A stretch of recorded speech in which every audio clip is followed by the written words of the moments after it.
संत जन कहते हैं कि भगवान की प्राप्ति के 4 साधन हैं, जिसके लिए हम लोगों को मनुष्य की देह प्राप्त हुई है। 84 लाख योनियों में हमने सबने भटक लिया है। जीव जंतु पशु पक्षी कीड़े मकोड़े पेड़ पौधे पहाड़ पत्थर सब बन लिया हमने। ध्यान देना, सब कुछ बन लिया है। मानव शरीर एक अंतिम कृति है। 84 लाख योनियों के बाद ये देह हमें प्राप्त हुई है। और इस देह के मिलने का प्रयोजन क्या है, तो आप सभी कथाओं से परिचित हैं, सभी सुनते रहते हैं। ये नितांत सत्य बात है कि इस देह का मिलने का प्रयोजन सिर्फ और सिर्फ भगवान का नाम है। एन केन प्रकारेण, कैसे ही हमारा मन भगवान के चरणों में लग जाए, उनके नाम से हमें प्रेम हो जाए, प्रीति हो जाए।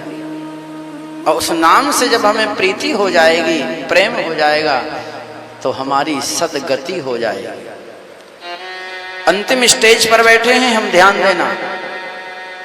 अंतिम सीढ़ी है ये। और यहां से भी यदि फिर से फिसल गए ना, तो फिर हमें कर्म अच्छा होगा तो मानव की देह मिल जाएगी, अन्यथा फिर उसी प्रकार 84 के चक्कर में हमें भ्रमण करना पड़ेगा। एक बहुत बड़ी 4 दीवारी है, एकदम बंद है 4 दीवारी, उसके अंदर कोई प्रकाश नहीं है, अंधकार ही अंधकार है। और उस 4 दीवारी के अंदर एक अंधा व्यक्ति बंद हो जाता है और उससे बाहर निकलना चाहता है। आंख उसके है नहीं, 4 दीवारी बहुत बड़ी है, उसमें एक ही दरवाजा है छोटा सा। तो अपना हाथ दीवार के ऊपर रख देता है, हाथ के सहारे चलता रहता है कि जैसे ही दरवाजा आएगा तो मैं बाहर निकल जाऊंगा। लेकिन जैसे ही वो दरवाजे के पास आता है तो उसको शरीर में कोई खुजली आ जाती है। हाथ दीवार से हटा के खुजलाने लगता है, इतने में वो दरवाजा निकल जाता है और फिर से वो भ्रमण करने लगता है। इसी का नाम 84 लाख योनियां है। जैसे ही हम बाहर निकलना चाहते हैं, इससे सांसारिक कोई ना कोई आपत्ति विपत्ति हमें ग्रसित कर लेती है और हम फिर से भटक जाते हैं। लेकिन भगवत प्राप्ति यदि करना चाहते हैं तो 4 साधन बताए हैं संतों ने। कौन कौन से हैं? बोले नाम, रूप, लीला और धाम।